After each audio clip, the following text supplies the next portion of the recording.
It's my first rosé of the summer, and it's one I've never tried before. What is it? Stay tuned.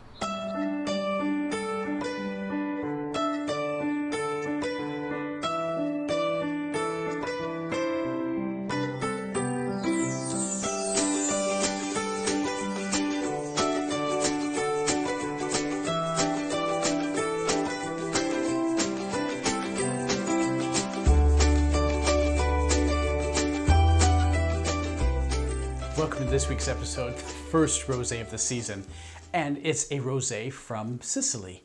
What a delicious wine. And one of the things that I just love about rosés is they're good all year round, of course, but they're particularly nice in the summer when it's hot and you want to eat outside. There's something about rosés that just seem to be perfect for outside dining, and that's what we did. So I'm going to take a look this week at a beautiful rosé from La Regaleali.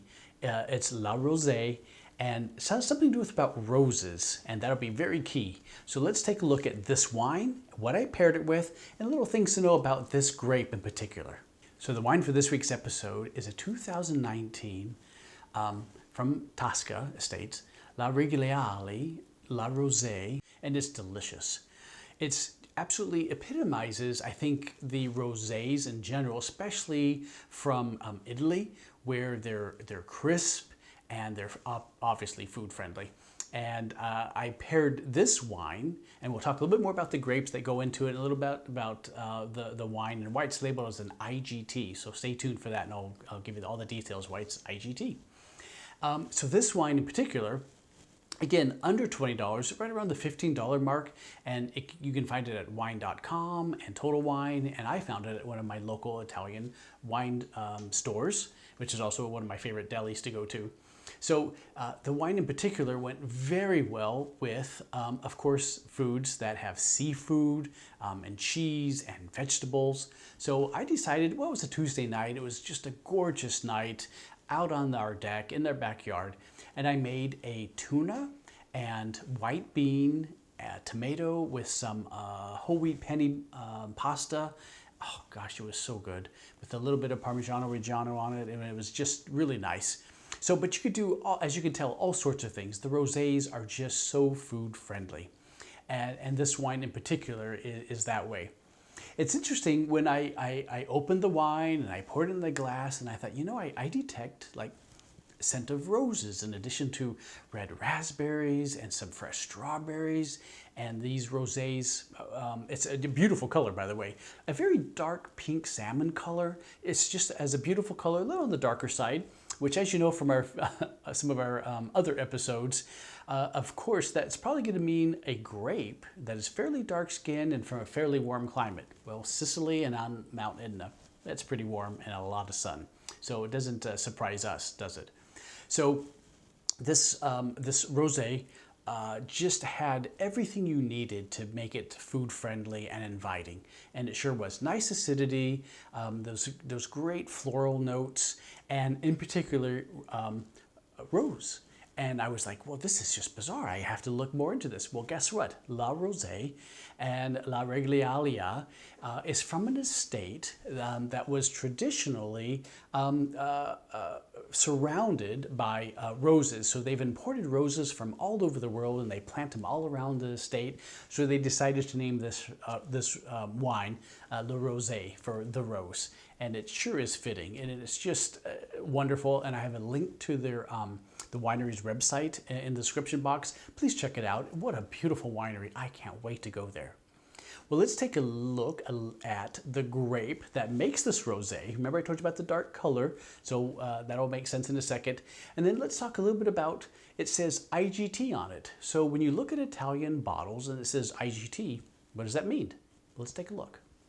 So let me talk a little bit about the name of the estate and something about the grapes, and then we'll get into the whole thing about IGT, which I'm a huge fan of, so stay tuned. So the name of the winery for this is Regaleali, that's my Italian, and it actually comes from an Arabic term for Rahal Ali. And it doesn't surprise me, because remember, this part of Italy was actually one time. Had lots of Arabs were on that part of the island. So Sicily has been, all sorts of people who have inhabited this island. So that really doesn't surprise me. And the name of the grape, and this is one that's fairly new to me. I mean, when I think of Sicilian grapes, I'm always thinking of Nerello, and it's a wonderful one we featured on our show.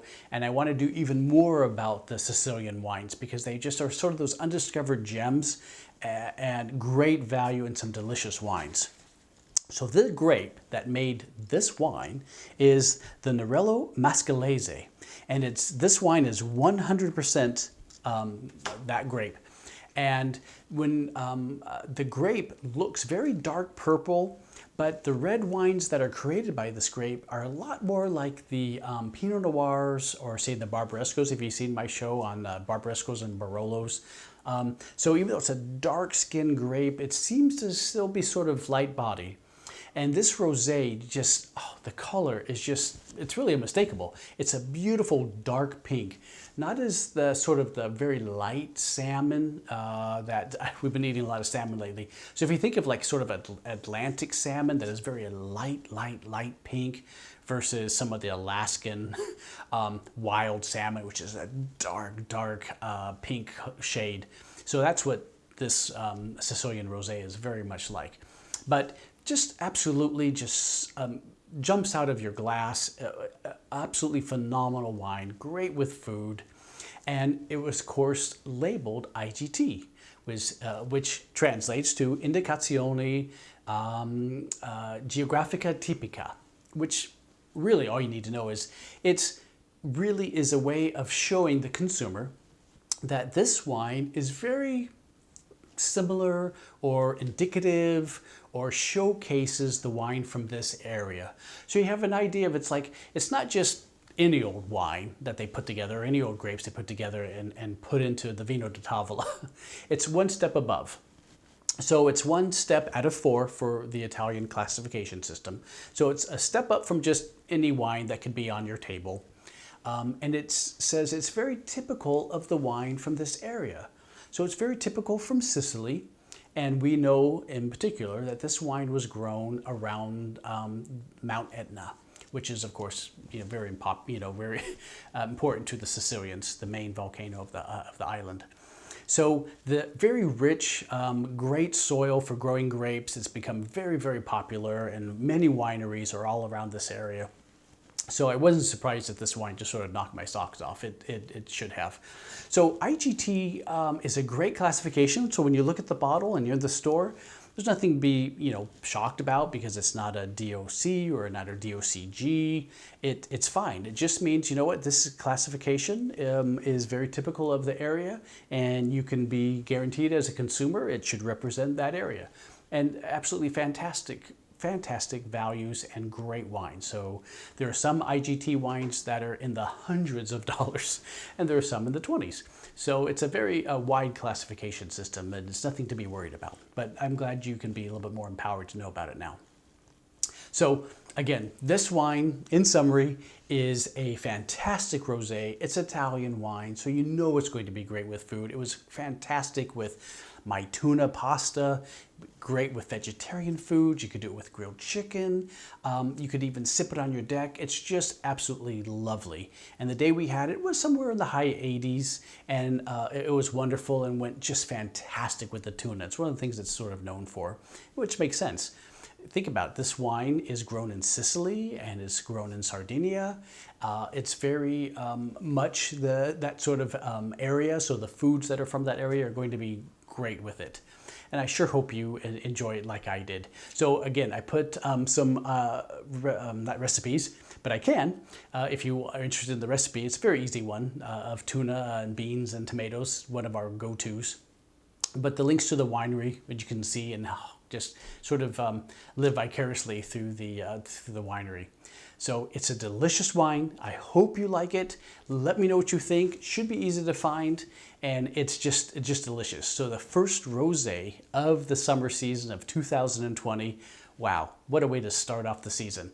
And of course, you can have rosé any time of the year you want, especially if you live, say, in Arizona, where it's warm most of the year. You're gonna drink rosés all year long. But for us, it's really something nice to look forward to out here where it gets hot and a little steamy in the summer. So thank you for sharing our channel with your family and friends and coworkers. And I look forward to a lot more rosés this summer. So stay tuned and cheers, everyone.